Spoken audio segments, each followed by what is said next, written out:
Hi, my name is Roland Guerrero, and I am in El Paso, Texas. And I wanted to invite you to participate in a discernment process about unity in the church, about the call to unity, and developing and asking the Lord for a passion for that unity, living that as Jesus desired. So, just so you have an idea of, who I am, and I don't want to ever misrepresent myself. I have all of a high school education, just so you know. I don't pretend to have any expertise in any particular area. Other than music, I'm a professional musician. And I've studied and played and taught music for well over, well over 50 years anyway. But I'm compelled to invite as many people who want to participate in this process. Since we are in a very critical time in our country and in our world, I wanted to invite people to participate and be active in working towards unity as moved by the Holy Spirit. So, to give you a sense of who I am and how I think and how how I respond to the Lord's calling, what prompted me to just do this is yesterday. The first reading in the Office of Readings was from Ezekiel. And most of the time I read Ezekiel, I'm like, okay, there's going to be a lot of weird things, right? So it's like, okay, I'll get through it. But the tail end of the reading from yesterday really cut me to the quick. And so in a nutshell, that's why I'm starting this process. And I'm just going to read you the last few phrases, or the last 3 paragraphs from the reading yesterday. This is from the 2nd chapter. The prophet is Ezekiel. Son of man, he said to me, take into your heart all my words that I speak to you. Hear them well. Now go to the exiles, to your countrymen, and say to them, thus says the Lord God, whether they heed or resist. Thus the word of the Lord came to me, Son of man. I have appointed you a watchman for the house of Israel. When you hear a word from my mouth, you shall warn them for me.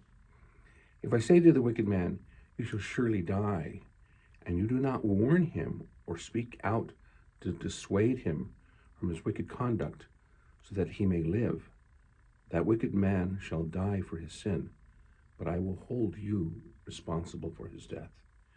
If, on the other hand, you have warned the wicked man, yet he has not turned away from his evil, nor from his wicked conduct, then he shall die for his sin, but you shall save your life. If a virtuous man turns away from virtue and does wrong when I place a stumbling block before him, he shall die. He shall die for his sin, and his virtuous deeds shall not be remembered.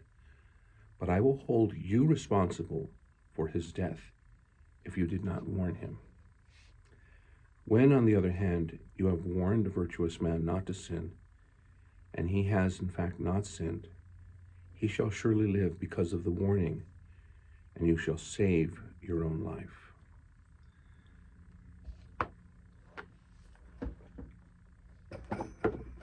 That pretty much, like I said, cut to my heart. Just so you know a little bit about me, I do retreats, retreat director. I've written retreats for many years, and spiritual directing. I have training in spiritual direction.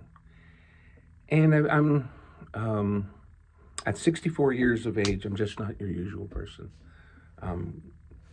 I walk a different walk, and I see things differently from most people. And so as not to take any pride or any pretense, that scripture spoke to me in a very strong way, because in our present situation, I guess what it comes down to is I have many people that I love and care for who are extreme righties and extreme lefties. And I see them getting caught up in a very worldly struggle. And so that is what I'm concerned about. That is exactly what I'm concerned about. Because they're both convinced that they're right. And so the title of this whole process, of what I'm going to put on Facebook, YouTube, my YouTube channel, is that they may be one. What is it that the Lord desires of us, that we may be one? So I'm coming from a Catholic Christian perspective, but I have not sent this only to my Catholic brothers and sisters. Sent this to people of different denominations. People are extremely conservative. People are extremely progressive in their faith and their understanding of their faith. And I'd like to ask you, kind of like homework, to do some reflection, because for this process to really take root in our lives, there has to be a certain amount of reflection, not just my spitting out of information. And hopefully a trust here. I've got nothing to hide. And so that I can be laid plain before you what my heart and my intention is. And the Lord has placed in my heart a very strong desire that we seek the Lord's will above all things. So, with that said, I'd like to ask you to do a little bit of homework. You do it in your own way, in your own style. First, read and reflect on the Nicene Creed. Pray on the Nicene Creed. What does it mean? What does it mean? If I say, from a Catholic perspective, that I'm Catholic, do I hold to that? One holy Catholic and apostolic? Or do I not? Do I work against that? And that'll be the first part of the reflection. And spend time.